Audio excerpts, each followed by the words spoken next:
మా నిబ్బారెడ్డి వచ్చాడండి. నిబ్బారెడ్డి పాపం కుర్రోడు కదండి, వయసు చిన్నది. ఇంకా చందమామ కథలు, బాలమిత్ర కథలు చదువుతూ ఉన్నాడు. సో ఆ కథలే వచ్చి ఇక్కడ చెప్తూ ఉంటాడు, ప్రశ్న చెప్తూ ఉంటాడు. చెప్తున్నప్పుడు అయ్యో జగన్మోహన్ రెడ్డి గారు కదా అయినా కూడా, ఈ రెడ్డి గారు ఏ చెప్పినా, ఏ సోది చెప్పినా నవ్వేయాలి, చప్పట్లు కొట్టాలి, కొట్టకపోతే మళ్ళీ వాళ్ళ కోపం వస్తుందని వీళ్ళ పడుతున్న బాధ వర్ణనాతీతం నిజంగా. అయితే ఈ నిబ్బారెడ్డి గారు ఒక కథ చెప్పారు. ఆ కథలోకి వెళ్ళే ముందు ఈయన డైలాగ్ చెప్పాడండి. ఈ డైలాగులోనే అంబటి రాంబాబు గారిని పొగుడుతున్నాను అనుకుంటూ విమర్శించాడా, లేదా కావాలని అంబటి రాంబాబు గారు తప్పు చేశారని చెప్పకనే ప్రజలకు చెప్పాడో నాకు అర్థం కాలే. ఇప్పుడు మనం చప్పట్లు కొట్టాలి, పనిచేశాడు. పుష్పాలో ఈ కాలు నాదే, ఈ కాలు నాదే అనే డైలాగ్ ఉంటుంది కదండి, సేమ్ అదే డైలాగ్. చెయ్యి అయింది గడ్డం అయింది అంటున్నాడు. ఎస్, చెయ్యి అయింది గడ్డం అయిందే, నోరు అయింది నోటిదోల అయిందే. అందుకని జనాలు ఏం చేశారు, గతంలో సామెత ఉండేది ఏంటి, నాలుక వీపుకు చేడు దాకే అని. మన నాలుగు నుంచి వచ్చే మాట మన వీపుకు చేడు తెస్తుందటండి. అలా చేడు తెచ్చింది అంబటి రాంబాబుకి. అర్థమైందండి మీకు? చెయ్యి అయిందే గడ్డం అయిందే, నోరు అయిందే నోటిదోల అయిందే. అందుకని తన్నులు తినలేదు అనుకోండి, జనం మీద పడ్డారు. ఆ రోజున వీపు సాపు అయిపోయింది దొరికితేనే. జనం అందరూ అంత ఆగ్రహాలతో వెళ్ళారు అక్కడికి. ఇప్పుడు జైల్లో ఉన్నదో ఆయనే చేసిన ఏదో పనికి. మీరందరూ హ్యాపీగా ఉన్నారు. బైరెడ్డి నువ్వు చాలా హ్యాపీగా ఉన్నావు, నువ్వు చాలా చక్కగా నవ్వుతున్నావు. అంబటి బాగానే వెళ్ళిపోతే ఇప్పుడు మన కుల రాజకీయం చేసుకోవడానికి ఉంది. కాపులు ఎలాగైనా రెచ్చగొట్టొచ్చు. రేపు వచ్చేటప్పుడు మళ్ళీ మన పార్టీ వస్తే మన అందరికీ మళ్ళీ పదవులు ఏళ్ళు కూర్చుంటారు. అధికారం వీళ్ళ చేతిలో ఉంటుంది, డబ్బు వీళ్ళ చేతిలో నడుస్తుంది. కానీ అవసరం వచ్చినప్పుడు జైలుకి ఎవడపోతాడు? కాపులు పోవాలి, బీసీలు పోవాలి, ఎస్సీలు పోవాలి. అంబటి రాంబాబు అనుకుంటున్నాడు, ఇతను అనుకోవట్లేదు. ఎందుకని నేను వైఎస్ఆర్సీపీ కోసం పనిచేస్తున్నాను, పోరాడుతున్నానని అంబటి రాంబాబు అనుకుంటున్నాడట అంతే. వైసీపీలో రెడ్లు ఎవరు అనుకోవట్లేదట.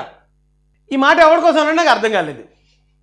అంబటి రాంబాబు కోసం అన్నాడా, లేదా జగన్మోహన్ రెడ్డి కోసమే అన్నాడా? ఏమంటాడండి, జీవితంలో మనం చేసే తప్పులు మనకు చిన్నగా కనిపిస్తాయి, కానీ ప్రపంచానికి చాలా పెద్దగా కనిపిస్తాయి అన్నాడు. అంటే దాని అర్థం ఏంటి, అంబటి రాంబాబు తిట్టిన తిట్టు అతనికి చిన్నగా కనిపించవచ్చు, కానీ ప్రపంచానికి చాలా పెద్దగా కనిపించింది. అందుకే అన్ని వేల మంది వెళ్ళిపోయారు ఈ సాగు చేయడానికి. రెండోది ఏంటి, మనం చేసిన మంచి పని మనకి చాలా పెద్దగా కనిపిస్తుంది, కానీ బయట ప్రపంచానికి చాలా చిన్నగా కనిపిస్తుంది అండి. అంటే జగన్మోహన్ రెడ్డి గారు ఆయన ఉద్దేశంలో నేను 2,50,000 కోట్లు పనిచేశాను, నేను వాళ్ళకి ఇలా చేస్తాను వీళ్ళకి అలా చేస్తానని పెద్దగా ఫీల్ అవుతున్నాడు, కానీ సమాజం దృష్టిలో చిన్నది. అంటే ఇతను ఈ బాలమిత్ర చందమామ కథలు చదువుతుంటాడు, అందులో నీతి వాక్యాలు ఉంటాయి. ఆ నీతి వాక్యాలు చెప్పేస్తే అది ఎవరికి అప్లై అవుతుంది? అంబటి రాంబాబుకి అప్లై అవుతుంది, జగన్మోహన్ రెడ్డికి అప్లై అవుతుంది. అది వాళ్ళకే కదా వర్తింతుంది. జగన్మోహన్ రెడ్డి మొన్న వచ్చి ఏమన్నాడు, అంబటి రాంబాబు ఏదో 2 మాట్లాడినాడు అంతే. అంటే వాళ్ళకి చిన్న కనిపిస్తుంది, కానీ ప్రపంచానికి ఈవేళ అంబటి రాంబాబుకి సపోర్ట్కి వెళ్ళిన వాళ్ళు, పరామర్శలకు వెళ్ళిన వాళ్ళు అందరినీ చూడండి, అందరూ వైసీపీ నాయకులే. ఎవరన్నా ఒక కాపు నాయకుడు కానీ, ఒక కాపు కులం నుంచి ఒక మేధావి కానీ, లేదా ఒక సామాజికవేత్త కానీ ఎవరన్నా ఒక్కరిని చూపించండి అంబటి రాంబాబుని పరామర్శించండి వెళ్ళిన వాళ్ళు, లేకపోతే అతను అరెస్ట్ని ఖండించిన వాళ్ళు ఒక సామాన్యుడిని చూపించండి, అందరూ వాళ్ళే.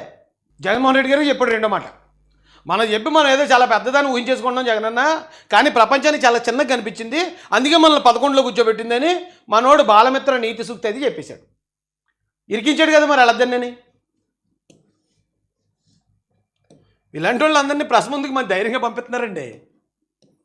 ఓ మాట మాట్లాడామంటే రికార్డ్ అయిపోతుంది. మరి రీల్ స్టార్ వచ్చాడు. రీల్ స్టార్ కూడా ఒక చిన్న మాట మాట్లాడాడండి. ఏంటి ఆ రీల్ స్టార్ మార్గాన్ని భరత్ ఏం మాట్లాడాడు? రాంబాబు గారు ఒక గెస్చర్ ఇలా ఒకటి, వాళ్ళు అసలు ఏం చేయాలో కూడా వాళ్ళకి అర్థం కాని పరిస్థితుల్లో ఉన్నారు. నిన్న రాంబాబు గారు ఒక టైగర్ లాగా, ఆయన ఎక్కువ మాటలు కూడా ఏం మాట్లాడలా, జస్ట్ అలాగా ఒక జెస్చర్ చూపించారు. ఇంకా చంద్రబాబు నాయుడు గారు కానీ, మొత్తం పవన్ కళ్యాణ్ గారు కానీ, మొత్తం వాళ్ళ ఎమ్మెల్యేలు 164 మంది ఎమ్మెల్యేలకి గొంతులో ఎలక్కై పడింది. ఇవాళ రాంబాబు గారు ఇలాగ అన్నాడటండి, మొత్తం 164 మంది ఎమ్మెల్యేలు కూడా ఇప్పుడు భయకంపితులు అయిపోయి వణికిపోతూ ఇంట్లోకి వెళ్ళి దుప్పలు కప్పేసి పడుకున్నారట ఇలాగ అన్నందుకు. ఎడితే లేదు జైల్లో, ఆడు చేసిన నోడుదలకు ఆడు జైల్లో ఏడుతుంటే పాపం ఇంట్లో వాళ్ళ కుటుంబం ఏడట్లేదట.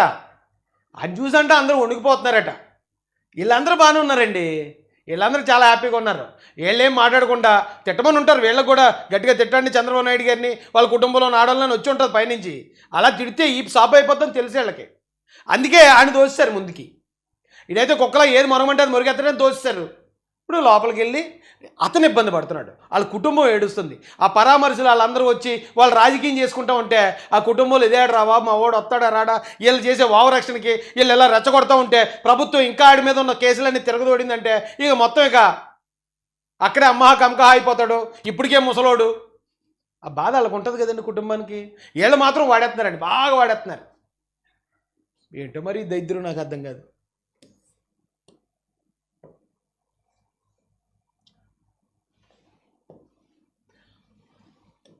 ఇది చూడండి, పోసాన్ని అరెస్ట్ చేశారు, ఎవడు మాటలే. వైరెడ్డి ఇంకొక కథ చెప్పడాను కదండి, చెప్పాను కదా నేను, చందమామ కథలు బాలమిత్ర కథలు అది చదువుతూ ఉన్నట్టున్నాడు. ఇంకా ఆ కుర్రతనం పోక అంబటి రాంబాబే మాట్లాడాలి. జైలు పంపించినంత మాత్రం మాట్లాడడం ఆపేస్తాడు అనుకోకండి. ఇక వాళ్ళ అమ్మాయితో మాట్లాడేద్దాం, తిట్టిద్దాం. లేదా మళ్ళీ అంబటి రాంబాబు బయటకు వచ్చాక మళ్ళీ ఆతుని తిట్టిస్తాం. మేము మాత్రం తిట్టాం. వైరెడ్డి తిట్టడు, అవినాష్ రెడ్డి తిట్టడు, జగన్ రెడ్డి ఎవరు తిట్టడు. ఎందుకంటే ఇలా తెలుసు చట్టం ఎలా ఉంటుందో. పని లోకేష్ గారితో పెట్టుకుంటే మహిళల్ని తిడితే లోకేష్ గారు ఎలా యాక్షన్ తీసుకుంటే వీళ్ళందరికీ తెలుసు. వీళ్ళందరూ గజగజ వణుకుతున్నారు. ఒక్కడ కూడా మాట్లాడడానికి గజగజ వణుకుతూ అంబటిని రెచ్చగొట్టి, వాళ్ళ ఇంట్లో వాళ్ళని రెచ్చగొట్టి, మరొకళ్ళని రెచ్చగొట్టి, ఆ వంగవీటి నరేంద్ర గారిని రెచ్చగొట్టి రాజకీయానికి పబ్బం గడుపుకుంటున్నారు. పొగిడేస్తున్నారు ఆవిడ్ని. అంటే నువ్వు ఇంకా ఇంకా గట్టిగా మాట్లాడమ్మా, ఇంకా తిట్టు అంటే నువ్వు తిడితేనే ఇది కులం గొడవలుగా మారుతుంది. మేము తిట్టామంటే మేము బొక్కలోకి వెళ్ళిపోతాం. అయ్యి బాబోయ్ మాకు చాలా భయం, మమ్మల్ని లోపల వేస్తారంటే మేము బతకలేము. కాబట్టి మా తరపున మీరు తిట్టి మీరు జైలుకి పోండి. ఎలా రెచ్చగొడుతున్నారు చూడండి వాళ్ళు. ఏమండి వీళ్ళని తిట్టకూడదు, వాళ్ళు ఎందుకు మాట్లాడకూడదు? వాళ్ళే మాట్లాడవచ్చు కదా చంద్రబాబు నాయుడు గారి మీద, లేకపోతే లోకేష్ గారి మీద, పవన్ కళ్యాణ్ గారి మీద. వాళ్ళేమో డీసెంట్గా మాట్లాడతారు, వీళ్ళతో మాత్రం బూతులు తిట్టుతున్నారు. ఇది లాజిక్ అర్థం చేసుకోవాలండి. పవన్ కళ్యాణ్ గారు స్పందించలేదని బైరెడ్డి సిద్ధార్థరెడ్డి వచ్చి ఇక్కడ మాట్లాడుతున్నాడు. ఇదే అంబటి రాంబాబు తోటి పవన్ కళ్యాణ్ గారిని చాలా నీచంగా తిట్టించారు వీళ్ళు. పవన్ కళ్యాణ్ గారిని ఆయన పద్ధతిని, ఆయన వ్యవహారాలని నీచంగా తిట్టించిన వాళ్ళు మళ్ళీ అదే అంబటికి అతను నోటు దోలవలేదు అన్యాయం జరిగితే పవన్ కళ్యాణ్ గారు వచ్చి చెప్పాలట.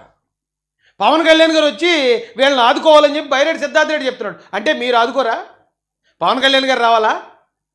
మరి ఇలాగ అడగడానికి సిగ్గు అనిపించట్లేదా మీకు?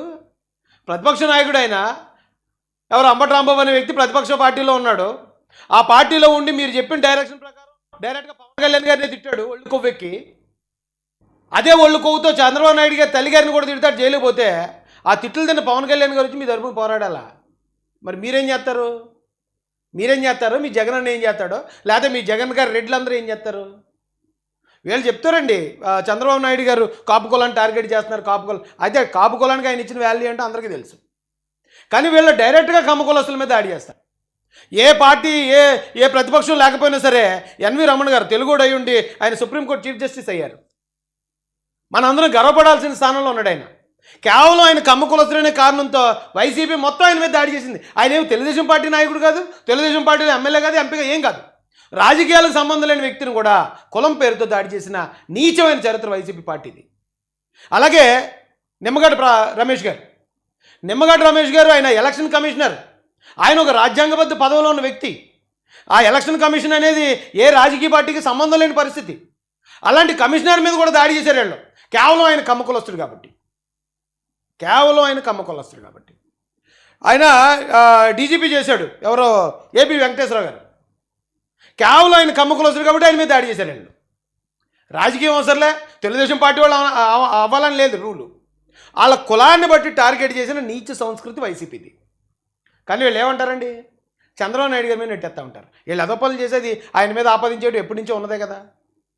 అంటే అప్పుడు దూరంపూడి చంద్రశేఖర్ రెడ్డి నిజంగానే అక్కడ జనసేన కార్యకర్తల్ని వేరే మహిళల్ని కొట్టించాడు. అంటే ఇప్పుడు మనోడు చంద్రశేఖర్ రెడ్డి మీద రెచ్చగొడుతున్నాడు ఏంటి పవన్ కళ్యాణ్ గారిని.